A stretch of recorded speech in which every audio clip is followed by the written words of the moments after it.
Aquí casual junto a Andrés Arias Camacho. Es un técnico joven de nuestro país, un técnico de fútbol joven de nuestro país, pero que ya tiene cierto camino recorrido y con una historia importante también que nos va a contar. Con él vamos a hablar de fútbol y también de su vida. Andrés. ¿Cómo está, Gustavo? Muchísimas gracias por la oportunidad y No, por hombre, la un invitación gusto. y a disfrutar de este rato. Un gusto. Lo primero que me ha llamado la atención es que ahora antes del programa estábamos conversando, que a mí me habían soplado, es que a uno le soplan mal a veces, ¿verdad? Que vos eras del área financiera, que además de ser técnico de fútbol, que es como te conozco, cuando empezaste en Carmelita, me dijiste, yo te conocí cuando estabas con el Saprissa, que fuiste asistente de Centeno, de Douglas también me parece. Douglas, Bueno, ahora estás con Escorpiones, pero resulta que no, que sos del área de la televisión, ¿verdad? Sí, estudié saliendo del colegio como plan B, como le contaba. Como no pude ser futbolista, no me alcanzó, pues entonces la pasión de las cámaras y más que todo la postproducción es lo que me gustaba, entonces estudié cine y televisión y la verdad... Pero ¿por qué plan B, digo yo? O sea, ¿por qué no entonces empezaste a estudiar fútbol? Yo creo que cuando uno termina, pues ese momento como de frustración, de que no se dio ese paso, entonces... Lo que querías era ser futbolista, no sí, técnico, digamos. Pero yo creo que ese es el plan A como del 85% de las personas, ser jugador. Empecé ahí, pero la pasión por el juego y demás, entonces me llevó pues luego, muchos años después, a empezar esta carrera de entrenador tan apasionante y demás, pero fue... Pero o sea, ¿estudiaste tele? Sí. Y trabajé en televisión. Y trabajaste en tele, sí. Estuve en Canal 7, sí. En varios canales y me gustaba muchísimo. Pero nunca perdiste de vista que querías trabajar en algo de fútbol. ¿O sí hubo un momento donde dijiste ya la cosa? No, yo siempre molestaba con la gente y yo decía, si yo tuviera el conocimiento que tengo de fútbol, pero en televisión sería el mejor de todos. Porque era mucha la pasión y pasaba leyendo, estudiando, pero de una manera muy informal, muy informal. Hasta que un día dije yo, bueno, ¿por qué no intentamos? Pero ¿por qué no te metiste en periodismo deportivo, digamos? Muy malos. No, porque tal vez no era como lo que me llamaba en ese momento. O sea, quería televisión me gustaba y demás, pero no era, tal vez, no veía como posible hacer carrera en esto. Hasta que un día pues empecé y poco a poco fueron abriendo las puertas y yo creo que... Pero creo que eso has de ser de mente muy fuerte, porque ahora hablabas de un porcentaje de gente que quizá quiere ser futbolista. Incluso te digo, hay muchos periodistas deportivos que creo que por ahí quisieron ser futbolistas, ¿verdad? Y no la pegaron, entonces se acomodaron. También los hay dirigentes, en fin. Pero conozco poca gente que haya estudiado algo tan distinto al fútbol y que haya seguido enfocado en querer ser, en este caso, técnico. Seguro sos de mentalidad muy fuerte, ¿verdad? Bueno, terco, persistente. Ajá. Sí. Muy apasionado, tal vez. Cuando hay algo que realmente... ¿Y siempre ha sido así? ¿En el cole que veías mucho fútbol? Sí. Toda la vida. En aquel entonces, yo vengo de una generación que conoció el internet viejo, pero siempre me compraban revistas y fútbol y veía todos los partidos, ¿Llegaste a leer el gráfico en algún momento? Sí, claro. Recibí algunas revistas del gráfico y la pasión esta de ver tan claro en una manera ilustrada las fotos, generaba esa pasión y desde muy pequeño. ¿Recordás, por ejemplo, equipos del fútbol tico de los 80s? Sí. Ir al estadio, mi papá me llevaba o buscaba a alguien que me hiciera el favor de llevarme. Yo nací en Cartago. Ajá. Entonces tenía un tío que me llevaba a ver los entrenamientos de Cartago cuando sí. eran otros tiempos, eran otras formas. Sí, claro. Entonces me dejaban entrar muy pequeño y sí tengo recuerdos de muy pequeño de ir a ver, supongo que eran entrenamientos o cosas de ese tipo de Cartago, pero sí. ¿Y vos en algún momento externabas con tu círculo cercano que querías ser futbolista o es algo que por si no la pego voy calladito? No, sí, yo quería jugar y tuve ciertos momentos ahí de cercanía de poder dar ese paso, pero ¿Y qué pasó cuando no? ¿Te dio pena con la gente cercana o algo? No, para nada. O sea, es que al final es la historia común de todos. Lo intentamos y llegamos hasta cierto punto y el fútbol pues no nos alcanza. Entonces, pues no, yo muy tranquilo y después ya cuando asumí que no iba a hacer nada, no jugador, pues me dediqué a lo mío y disfrutando de lo mío y hasta que pues al final dije yo, bueno, ¿y si intento de entrenador? ¿Y cómo fue ese paso? Porque no es fácil ya estar acomodado en un ámbito laboral Sí, sí. y decir, bueno, hey, además la industria del fútbol es muy distinta, Es ¿verdad? muy distinto, sí. Y decir, bueno, voy a empezar a estudiar fútbol a ver cómo me va y me voy a salir de mi trabajo. ¿Cómo fue eso? El apoyo, ya estaba casado yo. Y Más yo- difícil todavía, Sí, digo claro. yo, bien porque te apoyó, seguro, pero hay obligaciones Sí, también. no, y todo. Y mira que yo a veces lo cuento en son de broma, pero a mí me daba vergüenza decirle a mi esposa que quería estudiar de ser entrenador. ¿Ves? Claro. Que es difícil. Y me tomó como 3 meses decir, ¿cómo le digo? ¿Cómo le digo a mi esposa que quiero ser? No, y que ibas a dejar tu trabajo en algún momento. Bueno, yo creo que una cosa iba a hacer. Ajá, No iba a dejar todo botado por empezar en esto, pero sí, en algún momento yo esperaba que pudiera hacer el canje una por otra y la verdad, pues Dios muy bueno, tuve la posibilidad de hacerlo así, pero desde que empecé en esto, yo empecé sacando licencia de entrenador y pues... Y seguías trabajando en tele, ¿verdad?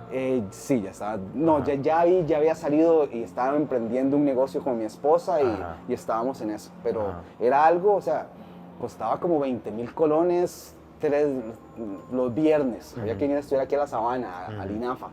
Y así empecé, con gente que no era jugador de fútbol ni nada de fútbol, gente aficionada. Y fue cuando la federación sacó el tema de licencias, que era nuevo. Sí. Nosotros fuimos el primer grupo que sacó, que se enroló en esto de sacar licencias E. Y de ahí no has parado de estudiar. Pero decime una cosa, ¿en qué momento te sentiste ya de ir a tocar una puerta? A ver cómo me va. Porque eso es difícil, porque Sí. Andrés Arias, sí. Ah, bueno, ¿vos en qué equipo fue que jugaste? ¿Quién es usted? No, en ninguno. Sí. Pero, y entonces, digo yo, o sea, ha de ser complicado, ¿no? Sí, yo, digamos, y todo empezó, yo estaba sacando licencia E y... Hace 10, 12 años. Sí, por ahí. como en el 2010, 11, por ahí, 10, por ahí. Y yo estaba, dejaron una tarea, que había que entrevistar a un entrenador. Entonces, Gustavo, pues, moví algunos contactos ahí y mi suegro conocía a don Orlando de León, entonces don Orlando, Paz descanse. en paz descanse, el señor, me dio la oportunidad, me dijo, venga, yo le ayudo con la tarea. Y fui y empezamos a hablar de fútbol. Tan buena gente, don Orlando, No, ¿verdad? Orlando para mí es, o sea, Sí. yo hasta el último día, él ya en su convaleciente, ya al final hablamos y todo, y, o sea, palabras muy bonitas de parte de él y una muy buena relación. Pero entonces con don Orlando empecé la tarea, y terminando ese café, que duró como unas 3, 4 horas, me dijo que me quedara con él como asistente. Él estaba haciendo el repechaje preparándose para el repechaje contra Orión. Para subir a primera. Para subir a primera. Pero obviamente, o sea, yo era poco lo que podía aportar, o sea, mi conocimiento era muy básico y hoy pues yo sí entiendo que no era, que fue más bien un gesto de él, de ver una persona tan apasionada y darme la oportunidad de compartir con ellos. Entonces estuve ese rato ahí con Carmelita. Que me imagino fue muy emocionante el primer partido estar ahí. Por supuesto. Y vivir un ascenso. Sí, me imagino vivir que... un ascenso fue muy bonito. Y vos estás claro que eso entonces don Orlando lo hizo más que todo por colaborar, 100%, ¿verdad? 100%. ¿Y eso de qué te sirvió esa primera experiencia? No, el vivir, el estar cerca, el entender que era un camerino, que no había tenido la oportunidad más que en divisiones menores y ver trabajar con gente ya de mucho renombre. Llegó Carlos Castro ahí ese equipo, estaba Mario Camacho, gente muy pesada y aprendí muchísimo y saber lo que era un ganar y ver la gestión de don Orlando, cómo entrenaba. Marcelo Bruno estaba ahí también, era asistente también y me arropó y me ayudó un montón desde el día 1 y entonces pues no, la experiencia la verdad súper provechosa y me dio un inicio de decir, bueno, ¿y será que es posible hacer algo en esto? Eso te iba a decir, ¿te convenció de que era probable? No, a ver, era tampoco el aporte que yo hacía en términos míos. Yo decía, puña, pero me gusta esto, me gusta esto. Entonces empecé ahí y la verdad no tenía salario, era gratis, era don Oren. Y yo le hacía informes a don Orlando, muy básicos, pero ahí yo encontré algo. Yo dije, puña, hay una carencia de información para los entrenadores Sí, porque esto es nuevo, esto de revisar videos, sí, todo el eso es análisis nuevo. de datos, las bases de datos, todo esto es nuevo. Tomar decisiones a partir de información tan específica, eso tiene poco. Yo creo, Gustavo, que yo tuve que haber sido de los primeros analistas del país, que ya estaban enfocados Sí. 100% en eso, porque yo yo creé mucha data y yo me hice herramientas de medición, muy básicas en aquel entonces, pero sí tenía herramientas para sacar algunos coeficientes que nos dieran alguna luz de algo, con Carmelita ahí, y fue con eso que yo fui a tocar la puerta de Saprissa. Ah, fuiste de Carmelita, fuiste a tocar Sí, la puerta. sí, ¿A sí. quién? ¿Tenías alguna amistad No, ahí nada, de la argolla? no, de la no, argolla? nada, no, Nada, cero. Yo llamé, y bueno, esto pocas veces lo he contado, pero con el mismo cuento del trabajo. No, pero alguien conocías, alguna No, nadie, argollita no, tenías nadie. ahí. No llamaba absolutamente. Yo llamaba a don Enrique Rivers. Que estaba en divisiones menores, Sí. Quique. Sí, no, creo que él Ah, no. estaba ya como gerente Estaba deportivo. como gerente deportivo, sí. Porque eran en la transición esta de Horizonte Correcto. Morado. Sí, sí. Entonces, Gustavo, yo llamé a Saprissa, así a la secretaria, y pregunté por don Enrique Rivers, me dieron el número, y yo lo llamé y dije, profe, ¿usted no me ayudaría con una tarea? Que no era cierto, Ajá. realmente. Bien jugado, sí. Pero yo quería, y pasé en de esa llamada a que él me atendiera, pasaron como 3, 4 meses. Donde yo lo llamaba cada 15 días, cada semana, don Enrique, y al final me dijo, bueno, vení, a ver, ¿qué es? Y fui y le hice las preguntas de la tarea, pero al final le presenté lo que estaba haciendo en Carmelita, o lo que había hecho en Carmelita, porque ya estaba a punto de salir de Carmelita yo ahí. Ajá. Y le presenté Los datos, eso que y manejabas. las herramientas y cómo funcionaba y Ajá. lo que había hecho. Y justo él me dice, vea, nosotros ahorita tenemos unos nuevos, nueva junta directiva, los nuevos dueños, que era Horizonte Morado, y están buscando a alguien que se dedique 100% al análisis de datos. Caíste apenas. Justo. Entonces esos son los momentos que uno dice, bueno, Claro. aquí hay algo, aquí hay mano divina en esto y así empecé. Y tuve una reunión con en ese momento, don Roberto Rojas, que era Ajá, don Roberto. Ajá, Claro. y don Enrique Rojas, que era parte de la junta directiva, que eran como los encargados de ese proyecto y les gustó lo que estaba haciendo, por lo menos veían una base de eso y así empecé en Saprissa. Estaba don Daniel Casas de entrenador. Ajá. Yo llegué al puro final de ese torneo, en septiembre me acuerdo, y empecé a inventar, a probar, juntos ahí con don Mario Barrenechea. Ajá. ¿Sabe quién es? Sí, sí, claro. Ok, con don Mario empezamos, que Dios goce también. Sí, sí, Él ya falleció. me ayudó muchísimo en términos de construcción de herramientas, de datos, y así empecé a generar eso. Yo para ese entonces, Gustavo, veía partidos de Saprissa, me tocaba, y duraba 8 horas viendo los partidos. O sea, Para sacar todos los contando datos. pases, qué pasaba, cómo se perdía el balón, cómo cada jugador, qué hacía con el balón, dónde se perdía, cómo se perdía, cuántos toques hacía, o sea, todo. O sea, yo al final llegué al punto que en ese caso, en ese entonces estaba... En ese tiempo no los grababan aparte, digamos, porque ahora los equipos graban, tienen su ese equipo tiempo, de grabación.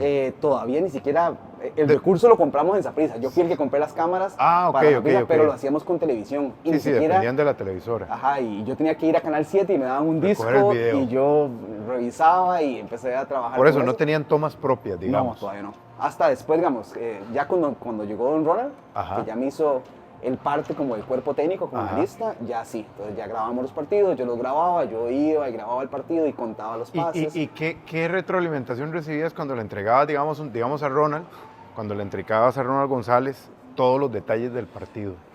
Porque eso era relativamente nuevo en nuestro país. Entonces, al final, poco a poco yo fui aprendiendo, porque al final yo llegaba con muchísima información. Entonces yo conociendo a Ronald y empezamos a trabajar y veíamos qué cosas sí le llamaban más la atención que otras y empezamos a hacer un informe que al principio era, no sé, de 45 páginas y poco a poco fue reduciéndose hasta que llegamos como a los datos que Ronald realmente veía como valiosos para tomar decisiones y así fui construyendo. Pero Gustavo, yo llegué al punto donde yo veía cómo recibía, no sé, en ese tiempo estaba Manfred Russell, Yeltsin, yo veía cómo se perfilaban para recibir y yo sabía qué iba a pasar. O sea, de tanto verlos y verlos, Claro. y verlos y verlos y verlos o sea, 8 horas viendo un partido, contando cada pase y eso me ayudó muchísimo. ¿Y al rival Ahora, lo analizabas? Igual. y creaba informes del rival, creaba videos del rival y se hacía un Y entregable. sí te decía el técnico que le facilitaba mucho. Sí, y tenemos sesiones de video después y juntos fuimos construyendo y yo siempre voy a ser muy agradecido a la apertura de don Ronald porque sí me dio muchísima oportunidad de probar cosas, de acercarme a él con data y demás y pues fue muy valioso esa etapa. Pero vos seguías con la mente de sentarte en el banquillo. ¿O Sí, creíste que habías encontrado yo seguía tu lugar? estudiando y sí, yo creía en el momento decía, coño, me gustaría ser entrenador y la experiencia de estar con ellos en el cuerpo técnico, en el camerino, estar escuchando, estar aprendiendo, pues fue muy enriquecedora, la verdad. O sea, y ahí pasé don Justin Campos y demás, y poco a poco fui trabajando. Yo siempre le voy a ser muy agradecido a don Justin porque él, o sea, me daba pelota. Decía, maestro, yo pasaba por ahí, venga.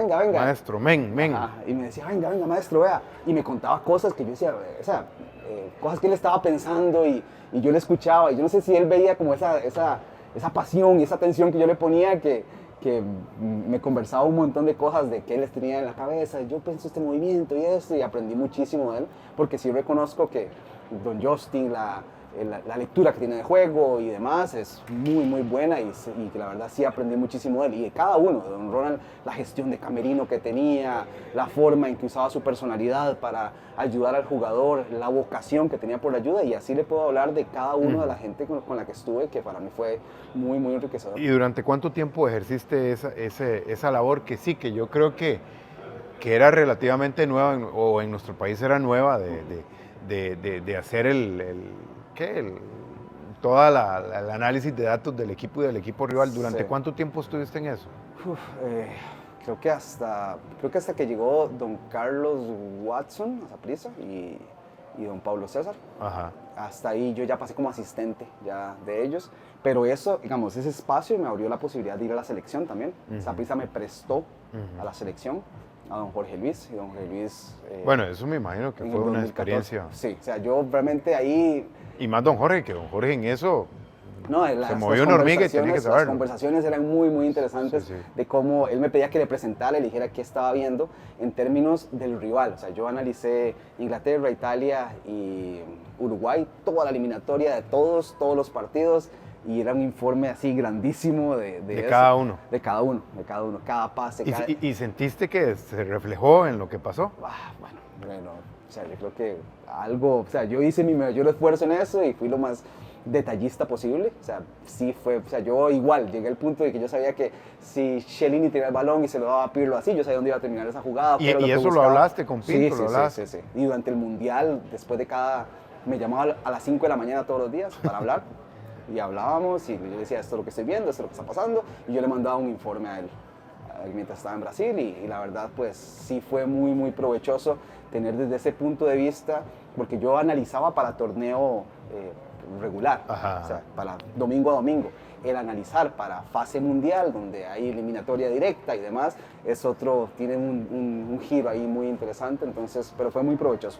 Entonces, ya para su pregunta de cuánto, yo creo que para 2015, 2016 ya dejé de hacer ese trabajo. De hacerlo de esa manera. Igualmente te llenaba ya o te habías convencido de que lo otro era lo tuyo, el análisis.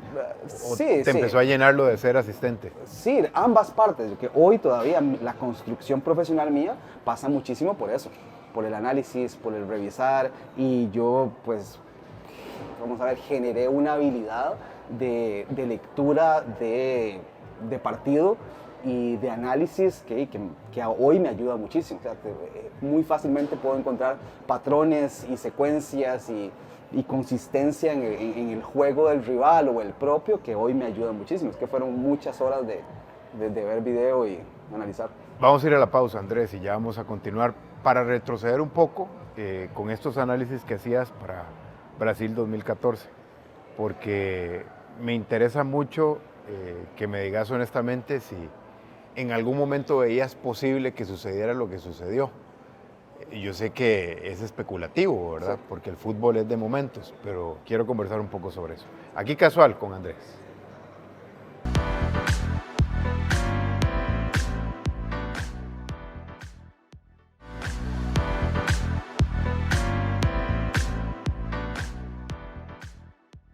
Aquí casual, junto a Andrés Arias, estábamos hablando de que te tocó hacer análisis también de los rivales de Costa Rica en Brasil 2014. Y te preguntaba antes de la pausa que si en algún momento creíste posible que sucediera lo que sucedió. Yo sé que es muy especulativo el asunto, pero de acuerdo a lo que veías de Costa Rica y a lo que analizabas de los rivales, ¿había alguna posibilidad? Yo creo que, a ver, hicimos la tarea bien.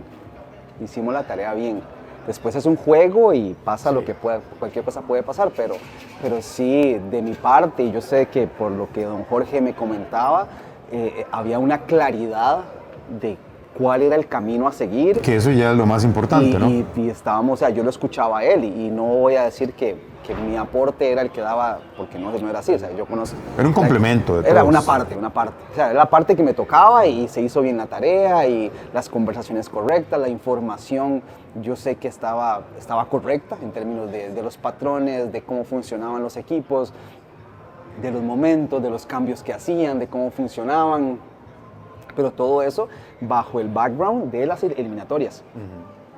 Pero sí, creo que fue muy gratificante ver que todo saliera tan bien, pero sí creo que estábamos muy, muy bien preparados desde la parte en la que yo tuve injerencia. Y el equipo y los muchachos, yo supongo que obviamente pues son los grandes artífices de esa gesta, pero sí le puedo decir que la tarea estuvo bien hecha en términos de preparación. ¿Y qué piso te dio eso? Porque ya ahí entonces ya hablamos de otro Andrés, ¿verdad? A nivel profesional. Tal vez lo importante en esto, Gustavo, la credibilidad propia. Decir, uy, creo que aquí hay algo, hay de dónde partir. Entonces, como usted ya bien lo denotó, yo no tengo una carrera profesional como jugador, ni el renombre que se necesita para poder asumir ciertos cargos acá, que es normal y viable. Entonces, estaba carente de alguna experiencia yo, entonces yo entendí que la forma de poder llenar esos vacíos era en base a la parte académica.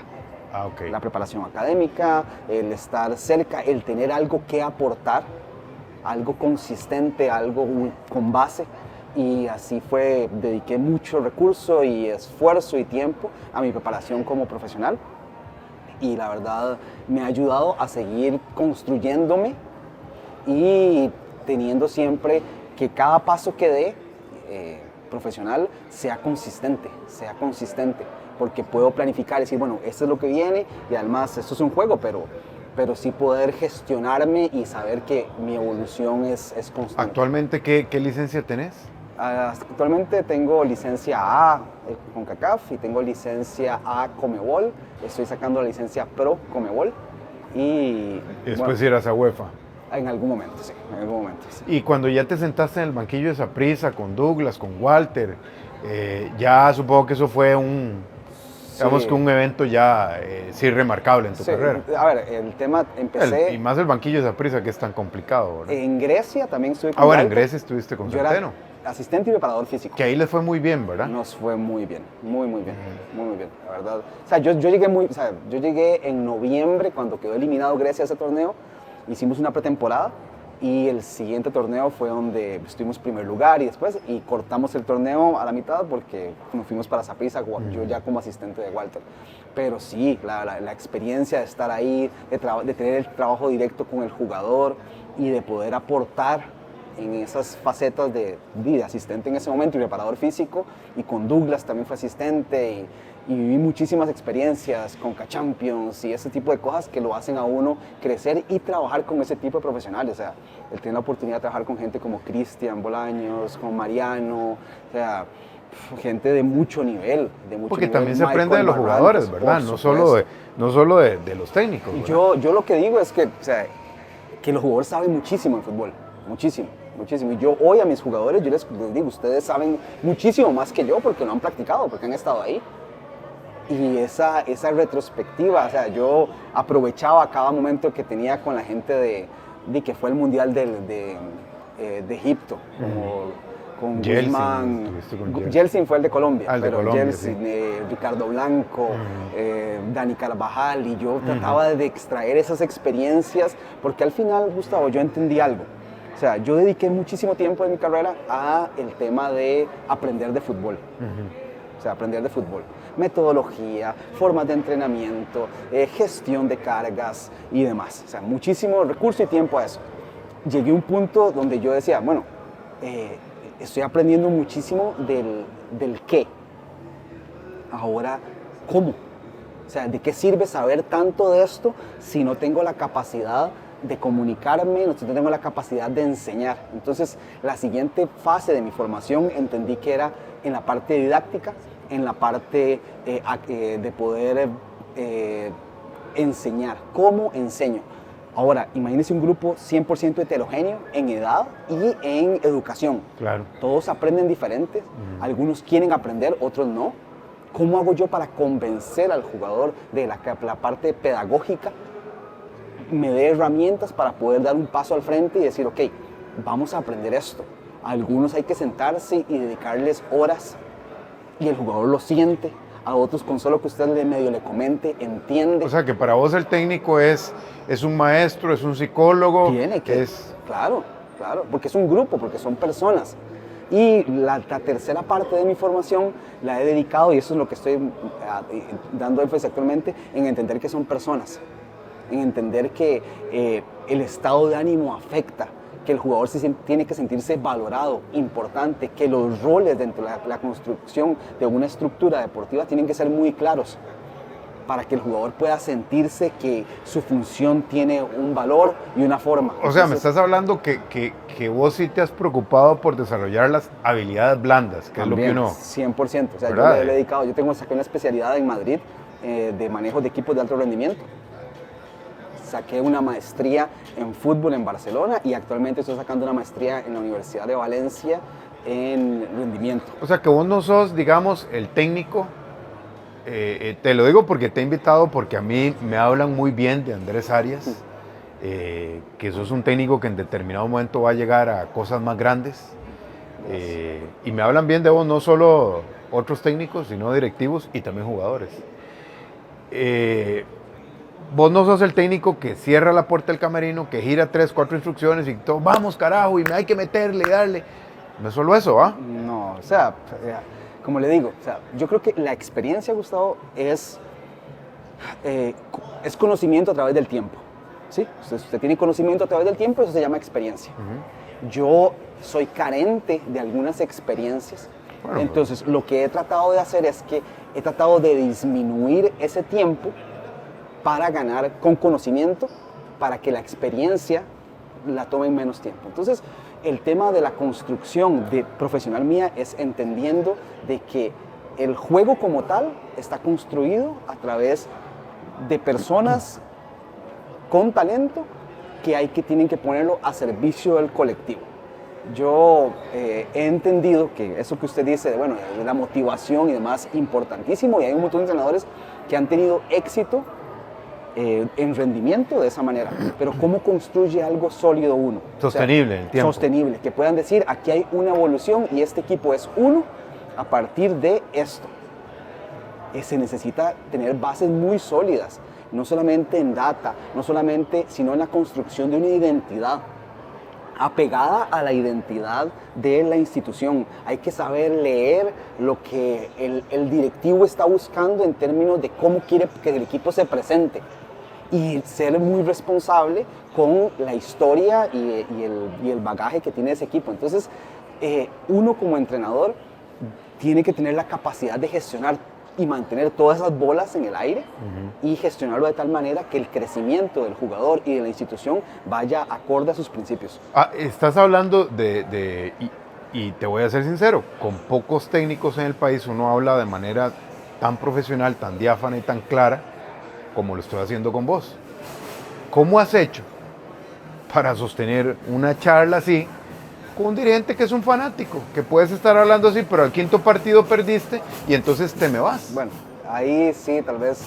O sea, porque eso no depende de vos, o sea, yo lo entiendo, pero bien sabrás, y yo creo que es hasta innegable, que tenemos muchos dirigentes así en nuestro país. Vamos a ver, la experiencia mía en este cargo, de esta forma que le comento, tal vez es diferente, porque me he encontrado en el equipo para el cual trabajo una visión muy clara. y hemos construido desde hace 2 años lo que hoy tenemos como Escorpiones. Entonces, la junta directiva, Juan España, que es el presidente, hemos sido muy claros y hemos puesto objetivos más allá del resultado para poder garantizar. Pero yo creo que lo que un entrenador tiene que buscar es el poder presentar un proyecto más grande que el resultado. Bielsa lo decía así: si usted tiene la capacidad de que su trabajo sea muchísimo más grande que el resultado, usted va a tener la posibilidad de convencer a través de lo que va haciendo. Esto le lo comenté en una conferencia de prensa con el Atlético de Bilbao, que el Atlético de Bilbao es un equipo que poco puede ganar o poco ha ganado, pero la construcción de esa identidad, de promover un proyecto que vaya de la mano con la identidad, que el directivo sienta que hay un crecimiento, que pueda ver más allá del resultado. Yo en Saprissa, cuando llegué ya como asistente de Walter la segunda vez, yo le propuse a Walter hacer un informe prepartido para el directivo. Entonces yo mandaba un informe antes del partido. Para el directivo, especialmente para el directivo. O sea, era la comisión de fútbol. La comisión. Bueno, pero ahí habían directivos. Sí, habían directivos. Cosas que pudieran ver en el juego y detalles para que vieran el trabajo, porque el resultado es lo que sea. Pero entonces se mandaba, eran cosas muy básicas. Entonces yo le decía, bueno, en este partido pueden fijarse en los movimientos de lateral que va a tener esta responsabilidad y vamos a buscar esto. Entonces cuando usted le da herramientas al directivo para poder ver más allá del partido... Lástima que no hacen eso con nosotros también. Bueno, no, yo sé que son cosas ya más... Pero es muy interesante porque yo mandaba el mensaje o el informe minutos antes de que empezara el partido. Entonces al final las conversaciones del juego, sí, el resultado, pero mira, esto que plantearon pasó, entonces yo planteaba ciertos escenarios en caso de que pase esto. Claro, había una responsabilidad más fuerte para ustedes, porque si no se daba, no vimos nada, lo que me dijiste y me enviaste, yo vi el partido. Sí, pero uno era muy claro del trabajo que estaba haciendo y que las cosas se iban a dar. Entonces hoy es eso. ¿Cómo aportamos más que el resultado? ¿Cómo acercamos? Porque esa es la responsabilidad nuestra. Si usted es el dueño de un club, mi responsabilidad, usted me está contratando como profesional para gestionar la empresa. Entonces, yo sí viera que sí tengo un tema con eso de que nosotros como entrenadores tenemos que tener la capacidad de entender que esto es una empresa, de que es un negocio. Claro, yo no te voy a pedir que me vendas los 100 pesos al mes de una vez, pero que vaya progresando, 50, un mes, 60, pero es que el otro. Eso pasa. O sea, es normal, en una empresa es normal, claro. y el empresario lo entiende. Estas son las proyecciones. De aquí a este mes tenemos que estar acá. Si en los resultados va a ser lo que sea, porque al final el jugador se resbaló, le pegó en la mano y pasa. Pero si usted ve una construcción donde hay una guía de asociación de jugadores, por ejemplo, este jugador lo vamos a firmar hasta acá porque el que viene es este, le vamos a dar X cantidad de minutos a este jugador, ese torneo, porque va a ser el que va, ok, mira, ya hay una guía, hay un plan. Y después la forma de juego es esta, ahorita estamos viendo esto en los primeros 25 metros o en la zona de alerta, como se le llama, vamos a ver esto y paulatinamente estos son los conceptos que vamos a ir trabajando para esta fecha. Ustedes van a poder ver esto en este equipo y eso es viable 100%, desde la parte física, la parte táctica, la parte del juego. Usted enseña cosas que al final sus jugadores van a poder comentar, es decir, pregúntenle al jugador y el jugador le va, cuando se logra que haya un mismo discurso, que haya una conciencia colectiva, que sea uniforme, donde todos comentan o entienden el juego de la misma manera, ya usted tiene algo. Entonces trasciende el tema del resultado. Y dentro de ese manejo de camerino que un técnico debe de tener y que me hablabas ahora, ¿vos te agarras de algunos futbolistas? Que obviamente hay unos que pueden comprender mejor tu idea. ¿Te agarras de algunos futbolistas para que te ayuden en la guía del camerino? ¿Tenés ese tipo de futbolistas? Sí, o sea, al final esto es la construcción de la subcultura, donde todos tienen roles diferentes y algunas personas tienen capacidades diferentes de liderazgo, demás. Hay gente que le gusta ser líder, hay otros que no sienten eso de liderar, pero lideran de otra manera, en la cancha, en el juego, en los entrenamientos. Entonces es la construcción y que, como le comenté al principio, Gustavo, o hace algunos minutos, el tema de los roles, que cada jugador se sienta valorado, se sienta importante. Imagínese el caso hipotético que usted es periodista y tiene un rol en su canal y yo contrate otra persona y le diga, mira, vas a tener las mismas responsabilidades que Gustavo. 2 laterales derechos. Y Gustavo, mira, te voy a dar esta oportunidad de que prepares y la construcción de un programa de aquí a 2 meses y se lo vamos a presentar a la junta directiva. Y usted empieza a trabajar en el programa, contenidos, y esto va a ser así, y esta es la visión del programa, el enfoque, los objetivos. Un día antes le digo, Gustavo, mira, creo que le voy a dar la oportunidad al otro compañero suyo. Y el otro compañero estaba diciendo, puña, me contrataron, pero no me dan chance, y solo Gustavo, y a mí yo le estoy poniendo, pero el gerente no me da la posibilidad. Dígame, ¿cuál es la calidad de vida que van a tener ambas personas el día que yo le digo a usted, no, Gustavo, usted no va el otro? Y usted dice, pero es mi proyecto. No, pero sí, pero lo va a presentar a su compañero. ¿Cómo se va a sentir usted? Muy mal. Claro, y en la final digo, no, Gustavo, hoy no jugás, juega el otro, porque siento que el otro va a ser mejor. Así vive un futbolista. Entonces, por eso hay que entender muy claro los roles, las formas, que el jugador se sienta que está aportando, que es valorado, que es parte de. Entonces, esa construcción solamente se logra a partir de que usted entienda que es una persona, de que tiene responsabilidades, de que tiene un tema alrededor y detrás de él. Y así ir gestionando y no solamente decir, bueno, este es mi 11 y esto es lo que somos y listo. Porque en el grupo hay que manejar esa sinergia. Entonces, usted me decía, si uno se apoya en los jugadores, por supuesto, si ellos son los dueños de eso. Y el día que yo entendí, Gustavo, que mi rol como entrenador no es ese rol solitario en el que yo mando y tomo decisiones para ver cómo sale y yo soy el que tiene la palabra. El rol de un entrenador, desde mi punto de vista, con la poca experiencia que tengo, es un rol de servicio. Y así lo entendí. Déjame ir a la pausa y cortarte ahí, porque bueno, yo también tengo mi punto de vista acerca de eso, sin ser yo técnico, pero yo creo que ahora se está dando mucho, que incluso algunos jugadores mandan más que el entrenador. Y eso tampoco puedo estar de acuerdo. Aquí Casual, junto a Andrés Arias.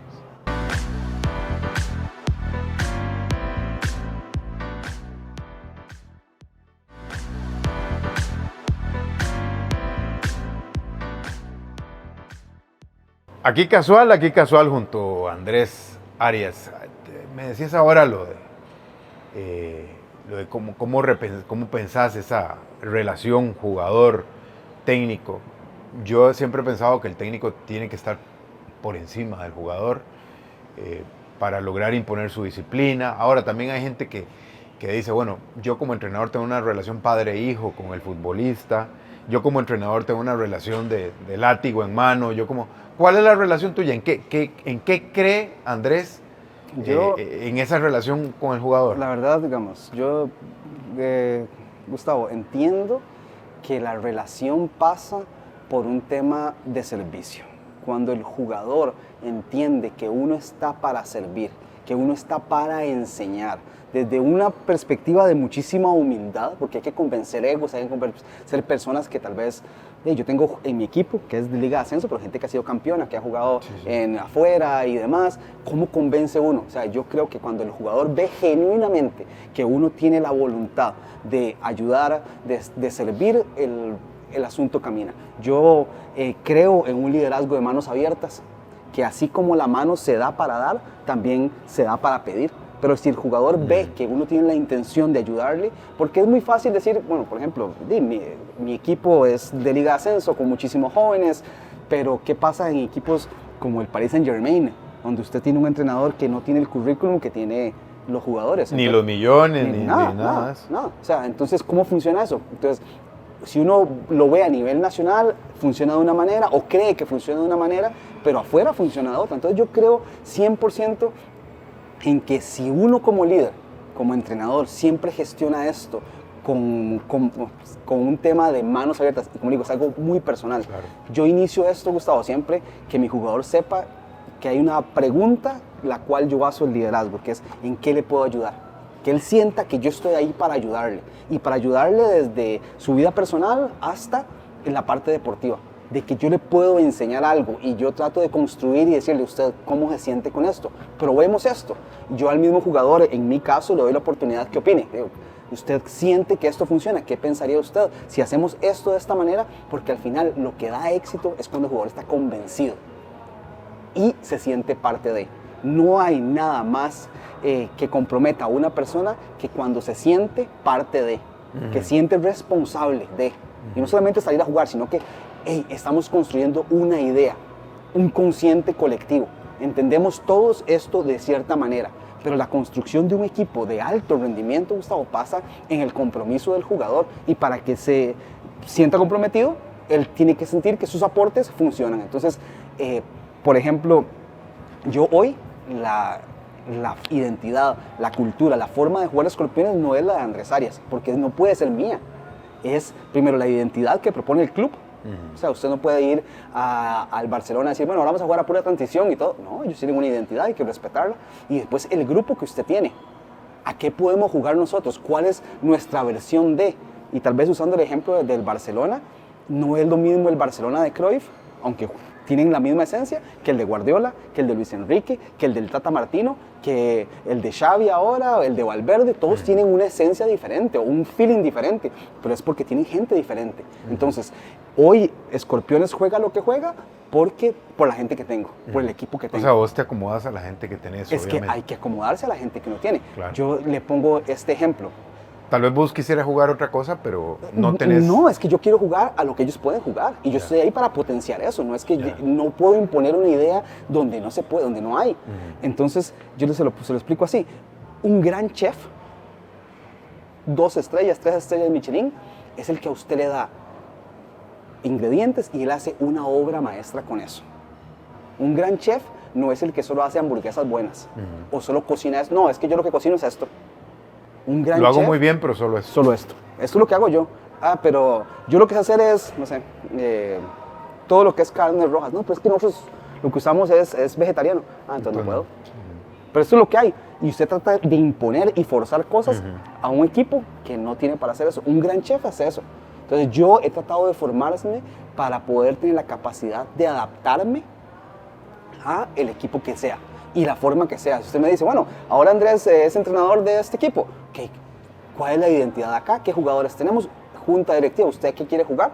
Y yo tener la capacidad de imponer un plan maestro para ejecutar esa visión de juego que tienen todos y poder unir y que juntos construyamos ese consciente, ese de manera muy pragmática, lo que queremos proponer en la cancha y que todo el mundo lo entienda. Eso es importante porque incluso a nivel de prensa deportiva vemos muchas veces y creemos que es así, que un técnico juega lo que juega, a donde llegue, él va a jugar a lo que juega y es el estilo de tal entrenador, dice uno. Pero eso que me estás diciendo es importante. ¿Qué te falta por aprender? ¿Qué sentís que te falta por aprender? Muchísimo. O sea, creo que la misma evolución del juego y yo creo que ahí... esa es mi mayor virtud y la conozco, que es reconocer que sé poco y que necesito aprender más. Entonces paso como en constante leyendo, creciendo y aprendiendo de gente, viendo a ver cómo puedo dar pasos hacia otras formas de entender el juego, otras formas de entrenar y demás, porque esto evoluciona muchísimo y la gente evoluciona muchísimo. O sea, ahora conversábamos sobre la disposición del jugador a mejorar. Es porque ahora hay mucho acceso a información. Estuve en un seminario que era del Barcelona y la NBA, donde ellos, vamos a ver, como la NBA juega a veces días seguidos, claro. Entonces en el tema físico había un tema de que decían, ¿cómo es posible que usted pueda rendir al máximo nivel y viajan y días seguidos? ¿Y cómo es la recuperación? Era un seminario de la parte física. Entonces, y ver cómo se implementaba el fútbol. Y al final, la gente o sea, los jugadores, creo que Memphis Grizzlies, Utah Jazz y Philadelphia Sixers, creo que eran los preparadores físicos y demás, decían algo que el jugador actualmente está buscando cómo mejorar y que más bien ellos tienen que estar viendo cómo conducen esas ganas de mejorar del jugador. Entonces decía, lo llamaba un jugador, mira, es que vi en internet que si uno se toma esto, le ayuda a uno, y si tomo que no sé, esta planta y esto, entonces ok, enfoquemos todas esas ganas de mejorar y ayudémosle. Entonces el jugador quiere mejorar, el jugador quiere buscar. Entonces ahora tenemos una generación de redes sociales, de muchísima pantalla, de muchísimo acceso a información. Entonces ya los muchachos ya no compran eso de que usted le imponga una idea. Ellos preguntan, ¿pero por qué? Entonces hay que tener la posibilidad de convencer, no solamente, bueno, en mi caso no funciona así porque yo no tengo el nombre, no es decir, yo es que como yo soy, usted hace, no. Ese crecimiento guiado que hay que tener, el que el jugador aporte, para mí es vital. Si usted entiende que la forma de enseñanza, y yo lo he aprendido así, es primero yo hago y usted ve. Segundo paso, yo hago y usted hace. Tercer paso, usted hace y yo veo. Y lo último es, usted hace. Ya. Solo. Y al final, de lo que yo le estaba enseñando a usted a lo que llegó al final de la cadena, Gustavo, es algo totalmente diferente. Porque aprendimos en el proceso una nueva forma de hacerlo porque usted aportó lo suyo y mira, y si lo hacemos de esta manera, y si el lateral va por dentro en esta vez, y si es este jugador el que está aquí, ¿qué tal si nosotros buscamos estas rotaciones y estas socioestructuras dentro del juego para poder lograr X o Y? Probémoslo. ¿Vos qué otras cosas lees? No, que no sea fútbol. No, creo que hoy es leer más de otras cosas que... ¿Verdad? Que es no que sea eso es lo que fútbol. te siento, o sea, Porque que... pero lees de otros temas, ¿verdad? Sí. O sea, yo hoy veo que la competencia es tan grande, o sea, veo a los entrenadores top y los escucho hablar y digo, bueno, aquí hay que dar un paso en esto. Y al final, Gustavo, es cómo hacemos para nosotros tener algo que decir y que el jugador vea que hay una... Y sobre todo que se entienda, ¿verdad? Sí, y una sinceridad de parte de uno, una honestidad en el tema de la formación, de decir, bueno, yo recuerdo, usted también puede recordar el caso cuando, se me va el nombre ahorita, el entrenador que pasó de Valencia a Real Madrid. Ah, sí, el sí, español. que no le fue... Sí, que estuvo en el Everton, sí, Rafa Benítez. Rafa Benítez pasa de segunda división al Valencia. Lo contrataron así. Y llega él y le dice, vean muchachos, yo vengo de segunda división y ustedes son, era aquel equipo de Héctor Cooper que ganó, que llegaba a finales de Champions y todo. Y dice, vea, yo muy honestamente y desde un punto muy humilde creo que les puedo aportar X o Y. Y cuentan los jugadores en entrevistas que eso cambió la perspectiva. Porque cuando llegó él, dijeron, un entrenador de segunda división, si nosotros somos del equipo... Claro, estaban los argentinos y todo aquello. Todo. Y él llegó y dijo, hey, ¿será que es posible? ¿Será que es posible? Entonces, cuando yo veo que un entrenador de ese nivel tiene la capacidad de comunicarse, hay que dar pasos hacia otras cosas que no sean fútbol. Hay que dar pasos, crecer en otros ámbitos que no sea fútbol, porque el tema de la construcción del currículum pasa por crear herramientas de cooperación, herramientas de ayuda, herramientas donde uno pueda dar X o Y. ¿Qué le va a enseñar uno a Messi? ¿Qué le va a enseñar uno futbolísticamente a Celso Borges? O sea, ¿qué le va a enseñar uno? Más que decir, hey, ¿qué tal si variamos esto? ¿Qué propones de esto? ¿Cómo creemos en esto? ¿Cómo hacemos para que este nuevo equipo tenga este nuevo brío? Porque al final, si usted me dice que uno pierde por un error del entrenador o por falta de meter, es que le falta intensidad. ¿Por qué siempre tenemos que perder por lo mismo? ¿Por qué? Porque siempre son las mismas razones por las cuales perdemos o por las cuales ganamos. Es que el otro equipo tuvo otra intensidad, otra forma. ¿Por qué no creer que hay una posibilidad de crear algo diferente que se vea, que sea tangible? Sino que aquí hay algo. Hay alguna comunicación diferente, una forma diferente. Algo mínimo, Gustavo, lo que sea. Pero sí es eso. Y para eso, pues su pregunta, hay que nutrirse de un montón de fuentes, porque al final todos son diferentes. Y una vez escuché a Guardiola decir que todos tenemos un botón en algún lado, que hay que encontrarlo y descifrarlo. Entonces, bajo esa perspectiva y la diferencia de rangos de edades, de cultura, de formación que podemos tener todos, yo tengo que tener la capacidad como entrenador de convencerle y decirle, creo que es por aquí. Y para eso hay que nutrirse muchísimo y tener muchos coaches tópicos de los cuales poder conversar. Andrés, para terminar, si yo te extendiera un papel y te digo, mira, escríbeme el nombre del técnico con el que querés ir a capacitarte. Te vas a estar un año allá. Aunque esté en un equipo, cualquier técnico, ¿qué nombre me escribirías ahí? Mire que tengo un tema. Hoy, sí, obviamente los grandes nombres salen a la mesa y uno gustaría, pero... Por eso hoy ya, tenés que escribirme un nombre. Él puede estar en cualquier equipo, puede estar sin equipo, pero te vas a ir un año a estudiar con él. Tal vez, bueno, Popovich, de los Spurs. Greg Popovich. Ajá, tal vez. El gran Greg Popovich. Porque el tema de la construcción de equipos de cero, el tener la capacidad de sostenerse en una liga con un mismo equipo y proponer cosas diferentes, sacar gente de cero. Los Spurs de San Antonio tienen eso, o tal vez Polstra, el del Miami Heat, que ha dirigido a LeBron James, y cómo hace usted para construir aquel tridente que hicieron y quedar campeones más grande que la y NBA. Mantenerse. Y él empezó como analista de video. Ajá.